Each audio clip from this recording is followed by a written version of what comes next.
여러분들 저 서민 교수라고 잘 알죠? 기생충학 교수입니다. 단국대 의과대학 기생충학교실 기생충학 교수입니다. 아주 훌륭한 분입니다. 이 해학과 그다음에 직공을 하고 그 핵심을 꼽고 정말 촌철살인하는 그 총기가 있는 단국대 의대 교수입니다. 칼럼 잘 쓰고요. 아주 언어를 한척 말을 하지만 그 내용 속에는 금은보화가 다 들어있습니다. 아주 좋은 말을 많이 하죠. 그래서 저는 이 서민 교수하고 같이 이렇게 함께 이렇게 한 적은 없지만 같이 항상 함께 하는 것 같은 그런 생각을 하고 있습니다. 아주 참 내용성이 아주 좋습니다. 이분이 좀 괴짜라고 하면 괴짜죠. 그래서 이번에 이 문화일보가 이 정치부 차장이 인터뷰를 했습니다. 근데 이번에 가장 주제가 뭐냐? 이번에 주제를 딱 얘기했는데 뭐라고 그러냐면 대깨문들이 대통령을 갖다 왕모시듯 한다 이거야. 대깨문들 있잖아. 대가리 깨져도 문재인이다 하는 대깨문들이 대통령을 왕모시듯 한다 이거지. 그럼 문 대통령 입장에서 좀 민망 안 하느냐 이런 얘기입니다. 바로 이런 제하의 인터뷰 핵심에 나오는 어떤 흐르는 저류입니다. 네. 그래서 이 서민 교수하고 정치권하고 언론에 자주 이렇게 맞닥뜨리기 때문에 이분을 갖다가 아마 인터뷰를 한 것 같습니다. 했더니 우선 질문을 이제 정치부 차장이 만나가지고 본업이 교수 아닙니까? 학교에서 정치적 활동을 좀 부담스러워하지 않습니까? 이렇게 물어보니까 사실 제일 무서운 사람은 문재인 대통령이 아니라 학교 이사장이라는 겁니다. 이사장님이 적당히 하라고 하면 어떡하지? 그런 걱정을 항상 한다는 겁니다. 연말에 어느 결혼식에 갔다가 이사장님을 보고 인사만 하고 도망갔다는 겁니다. 대통령이 하나도 안 무서운데 이사장이 당국대 이사장이 제일 무섭다는 겁니다. 부인이 걱정 안 합니까? 하고 물어보니까 내가 박근혜 전 대통령을 비판했을 때는 불만이 많았다는 겁니다. 아내의 정치적 성향이 보수기 때문에 자기는 진보인데 보수기 때문에 그래서 이제 지금은 이제 막 응원한다는 거예요. 다만 몸조심하라고 그렇게 얘기한다는 겁니다. 아주 재밌는 얘기라서 제가 이게 지금 아침에 인터뷰 한 내용 중에 제가 뽑아가지고 제가 얘기합니다. 그럼 친구들은 서민 교수한테 뭐라고 그럽니까? 하고 물으니까 2000년도 요즘에 내가 노사모 활동했을 때는 의대 동기들이 하고 이렇게 술 마시다가 보면은 노무현 얘기로 막 싸움도 하고 말이야. 막 저기 이렇게 참 힘들었는데 서민이 우리의 영웅이라면 요즘은 말이죠. 한마음 한뜻으로 응원해 준다는 겁니다. 서민이 우리의 영웅이다 이렇게 얘기한다는 겁니다. 이렇게 달라졌다는 겁니다. 그러면 현 정부에 대해서 의사들의 여론이 안 좋으냐 하고 물어봤습니다.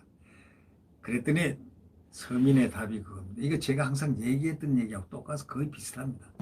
지난해 공공의대 신설 문제로 난리가 났는데 지역의 공공병원들을 의사들이 외면하는 이유가 딱 하나예요.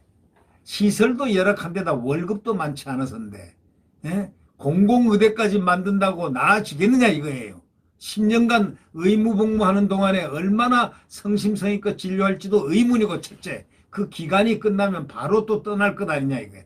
아무래도 높은 분들이나 시민단체에서 일하는 분들 자녀에게 특혜주겠다는 생각이 아니면 저런 발상 안 한다 이거예요. 말도 안 되는 소리를 하기 때문에 화가 난다 이런 얘기입니다. 제가 항상 열받았던 얘기가 바로 이 얘기입니다. 그러니까 그 다음에 또 질문한 게 재미나는 부분이 하나 있습니다. 추미애 법무장관의 완패로 끝난 윤석열 추미애 전쟁을 어떻게 봤냐 하고 물어보니까 추미애는 어떻게 갈 때 대도 안 하는 독서를 하고 갔지만은 추미애는 완패하고 패장으로서 떠나간 겁니다. 네. 저는 추미애 드디어 사라지다 이런 제목을 걸고 제 방송을 어저께 했으니까요. 네. 사라졌다는 것은 패장입니다. 패장. 혼자서 싸움을 걸어서 혼자서 칼 들고 난리를 치다가 혼자서 패해가지고 사법부에서 뒤통수 딱 두 통수 맞고 그냥 조용히 사라져야 되는 그 운명에 잡혔지 않습니까? 예, 그래서 그 추미애하고 윤석열 전쟁을 어떻게 봤냐 하고 물어보니까 윤석열 검찰총장 다시 봤다. 공직자가 자기 책임 다하기 위해서 열심히 하고 숨어 견디는 모습이 감동적이다. 우리 공직자들을 위해서 압력을 넣고 부당한 명령을 내리면 다 따르지 않나 사람들이 일반적으로. 그러나 참 보기 힘든 어쩌면 마지막일지도 모를 검찰총장일 것이다. 이렇게 얘기를 했습니다. 검찰 개혁은 필요한 것 아니냐 이런 의견이 있는데 어떻게 생각하느냐 물어보니까 우리 검찰은 늘 정권의 개였다. 도구 있지 않습니까? 멍멍멍멍. 그러나 정치 권력 앞에 검찰처럼 바보 같고 약한 존재가 어디 있겠냐. 자기들끼리 특권 의식을 갖고 아랫사람들을 괴롭힐 수는 있겠지만 사실 정치 권력에 비하면 아무것도 아니다. 바로 이겁니다. 저 서민 교수가 얘기하고자 하는 것은 바로 그겁니다. 검찰 개혁에서 제일 중요한 것은 검찰이 이러한 무소불위의 정치 권력에서 독립해가지고 마음대로 수사를 할 수 있게 하는 것, 그게 더 중요하다. 고위 공수처에도 애초엔 검찰이 권력자들을 수사하지 못하니까 독립된 수사기구를 만들어 보자는 취지가 거꾸로 검찰과 사법부를 조지는 조직이 됐다. 완전히 안드로메다다. 글로 가버린 그 결과다. 이렇게 얘기합니다. 아주 잘 보고 있습니다. 사실 지금 검찰은 윤석열 검찰은요. 완전히 개혁된 검찰입니다. 제가 보기에는 그렇습니다. 과거의 검찰이 아닙니다. 지금 윤석열 검찰은. 이 정권에서 요구하는 검찰 개혁, 추미애가 요구하는 검찰이 무엇이었을까요? 애완견이 돼주라 이 얘기였습니다. 뭐 다른 말 아닙니다. 추미애가 요구하는 검찰개혁 그 입버릇처럼 얘기하고 어저께 떠날 때도 보니까 한마디 하던데 검찰개혁. 추미애가 요구하는 건 말 잘 듣는 것, 애완견 되는 검찰이 되어라. 그게 검찰개혁이다. 이런 뜻 아니겠습니까? 저는 그렇게 보고 있다. 이런 얘기입니다. 그 4월 재보궐선거를 앞두고 청와대하고 더불어민주당이 이익공유제에 이어 손실보상제를 추진 중인데 어떻게 생각하느냐 하니까 완벽한 선거용입니다. 딱 한마디로. 이 정부 사람들 특성입니다. 툭 하면 건수 잡아서 법을 만듭니다. 코로나 팬데믹으로 비상시국이라는 점에 동의합니다. 하지만 법까지 만들어서 나라 재정을 털어먹는 일 해서 되겠느냐 이런 얘기입니다. 법은 코로나가 끝나도 남는다 이거야. 선거는 끝나도 법은 남게 되는데 그러고 나면 나라만 거들나는 거 아니냐. 지금 나라 거들나게 만들려고 저러는 것이다. 이런 얘기입니다.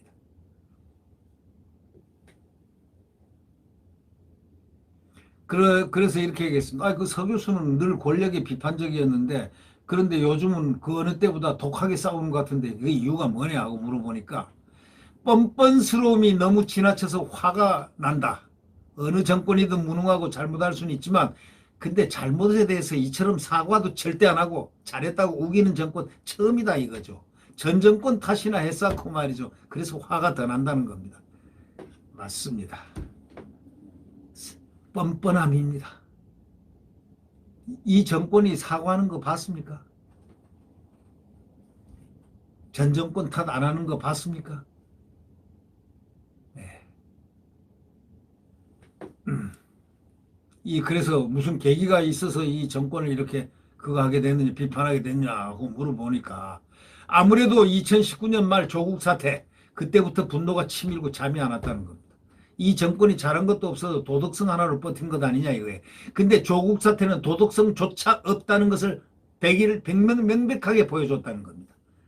뭐가 그렇게 분노할 정도였어? 하고 물어보니까 공부를 해보니까 조국 교수가 했던 해명이 죄다 거짓말이었다는 겁니다. 죄다라는 건 전부 다 얘기죠. 사모펀드 건도 그렇고 표창장 건도 그렇고 다 거짓이었다는 겁니다. 그런데도 또 거짓말하고 또 속이고 다수 국민의 반대에도 불구하고 결국 문재인 대통령은 조 교수를 법무부 장관에 임명했지 않느냐 이거야. 그때 화가 많이 났다는 겁니다. 기생충 연구하는 사람이 정치에 쓴소리하는 상황 자체가 문제. 이렇게 얘기를 했다는 겁니다. 기생충 연구하는 사람 정치에 쓴소리하는 상황 자체가 좀 문제가 있는 상황 아니냐 이게. 어?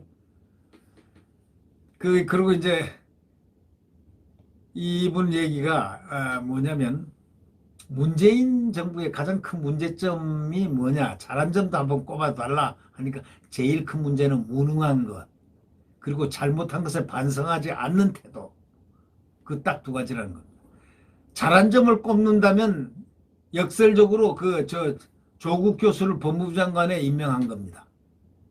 그러지 않았다면 나 역시 무능하지만 비교적 잘하고 있다고 생각했을 것이고, 조국을 갖다 임명함으로써 하고 이 정부를 갖다가 지지를 안 하게 되고 진보라는 세력의 민낯을 끝까지 몰랐을 텐데, 이 조국이라는 사람을 이렇게 임명해가지고 그걸 알게 됐다 이거. 민낯을 알게 되고 이 세력이 점점 더 무서워지다는 느낌을 받았다는 거죠.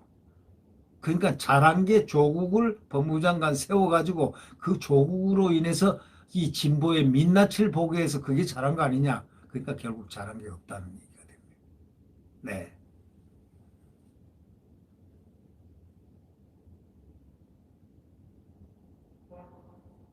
이 무섭다는 말이, 그런데 이 서민 교수가 썼는데 무섭다는 말이 잘 와서 닿지 않는다. 그게 무슨 뜻이냐 하고 물어보니까, 예를 들어 함께 잘 살던 아내가 갑자기 나한테 여보, 나 사실 당신의 아내가 아니야 라고 말하면 무섭지 않겠나 이거야. 원래 알던 사람이 전혀 다른 사람이 됐을 때 내가 저런 사람을 잠깐이라도 좋아했다는 사실을 반성하게 되지 않느냐 이거예요. 그때부터 우리 인생은 안녕하며 남남이 되는 거 아니냐 이거예요. 바로 이 정권이다. 이 정권의 예를 든 겁니다. 비유를 한 겁니다. 근데 이명박 정부를, 그러면 이 정부가 참 싫어하는 정부가 이 두 정부가 있는데, 그럼 이명박 정부를 문재인 정부와 한번 비교해보라 이거죠. 그랬더니 이명박 정부가 능력면에서 뛰어났다고 본다고 딱 한마디로 얘기합니다. 경제 성장이나 금융위기를 극복하는 과정에서 더욱 그러했다 하고 확실히 얘기합니다. 그러면 박근혜 정부하고 비교해봐라. 그랬더니 내가 박근혜 대통령을, 전 대통령을 싫어했던 이유는 민주주의에 대한 인식이 부족했다고 봤기 때문인데, 왕이 지배하는 나라로 만들려 한다는 생각이 들었기 때문에. 그런데 문재인 정부는 그 정도가 더 심하다.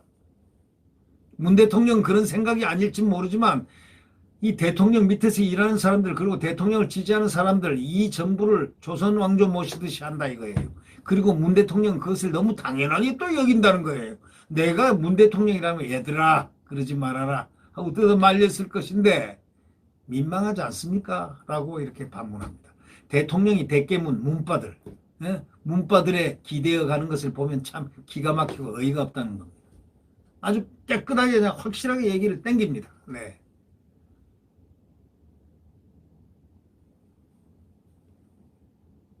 대통령 리더십에 대해서 한번 평가를 해봐라 이렇게 얘기를 했더니 뭐라고 그러냐면, 제대로 된 지도자라면 욕은 자기가 먹고 공은 아랫사람에게 돌려야 하는데, 옛날 왕도 가뭄이 들면 나의 부덕 탓이다 이렇게 얘기했잖아요 이거야.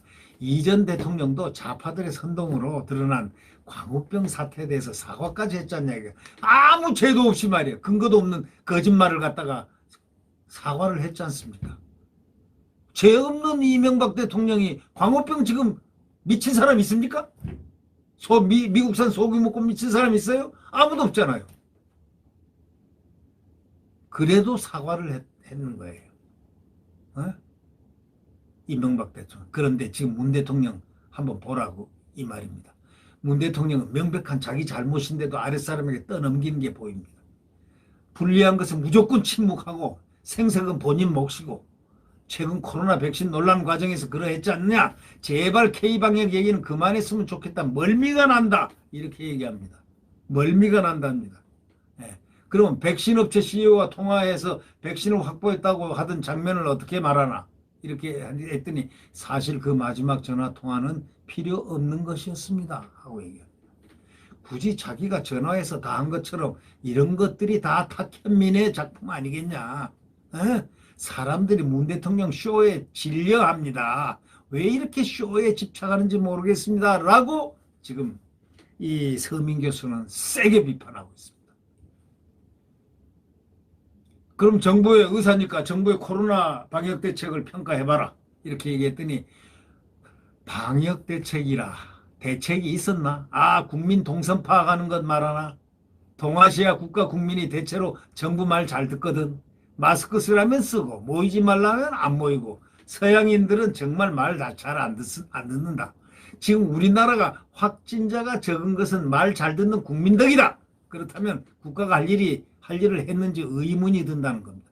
가장 하지 말아야 할 것이 방역을 정치적으로 이용하는 건데 정치적으로 편파적이었다. 그렇게 얘기합니다. 8.15 집회는 불허하고 민주노총 집회는 허용하고 뭐 이런 식이다. 그러면 정부의 방역의 신뢰가 떨어진다. 더 아쉬운 것은 특정인과 특정 집단에 대한 악마화다. 대구에서 코로나 환자가 많이 나왔다고 대구를 악마화하지 않았냐. 대구 봉쇄하자는 얘기까지 나왔지 않느냐고. 그 여당 의원 홍모 의원이 바로 그런 얘기를 지금 끄집어내는 겁니다. 뭐 홍모 의원이라고 얘기는 안 했지만 제가 기억에는 홍모 의원이 그런 얘기를 했거든요. 대구를 봉쇄하자. 말도 안 되는 얘기가 그런 얘기가 나왔다는 바로 이 악마화하는 특정인과 특정 집단에 대한 악마화 이거에 대해서 신랄하게 비판하고 있습니다. 대구에서 코로나 환자 많이 나왔다고 대구를 악마화하지 않았냐? 코로나에 걸렸다고 죄 지은 사람 취급하고 방역수칙 어기면 신고하게 하고 포상금까지 주고 이게 너무 잔인하지 않냐? 바로 이런 얘기입니다. 예. 자, 김학의 전 불법 사건에 대해서 어떻게 생각하냐 물어봤더니 윤석열 총장 징계가 같은 경우다. 절차를 안 지킨다 이거예요. 이 정부 특기가 뭐냐? 문제가 되면 뒤늦게 짜맞춘다 이거예요. 과거 민주화운동 벼슬 삼아서 완장차고 권력 휘두르지만 실제로는 민주주의에 대한 이해도가 완전히 낮은 집단이다. 완전히 낮은 집단이라는 건 뭐야? 빵점이란 얘기 아니겠습니까? 대통령 지지자들이 언론에 대한 공격을 많이 하는데 그거 어떻게 생각하느냐 하니까 문 대통령 지지자들은 너무 과합니다. 대통령을 보호하고 지킨다면서 저러는 것인데 나는 이해가 안 됩니다.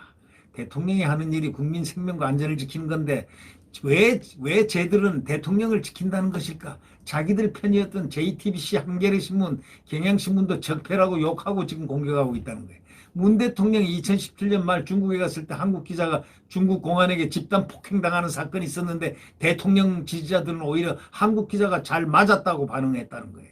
난 충격을 그때 충격받았다는 거예요. 이런 극성 지지자들이 결국은 문 대통령을 망칠 거라고 내다봤다는 겁니다. 당신은 내가 문 대통령을 지지하던 때였거든요. 이렇게 얘기합니다. 예.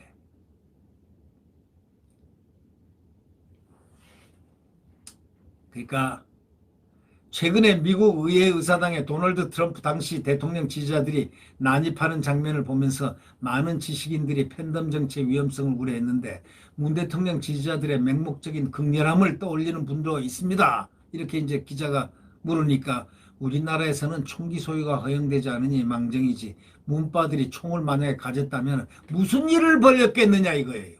이들처럼 24시간 항상 깨어 있어가지고 대통령을 쉴드 치는 집단이 또 어디 있냐? 아, 신랄하게 비판합니다.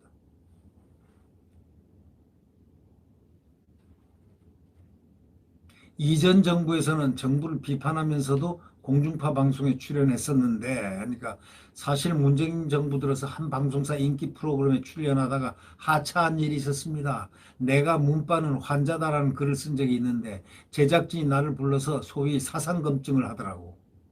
너의 정체가 뭐냐? 박사모냐? 등등 그분들이 준비한 자료에 대해서 내가 답변하는 형식이었는데 집에 돌아가서 생각해보니 기분이 되게 나쁘더라는 겁니다. 내가 왜 이런 대접까지 받으면서 이 방송에 나가야지 하고 생각이 들어가지고 바로 장문의 문자를 보내고 그만뒀다는 겁니다. 그 프로그램이 망하길 바랐는데 더 잘 나가더라. 이렇게 얘기합니다. 그 여러 가지 얘기가 많이 있었습니다. 많이 있었지만 결국 이제 생략을 하고요.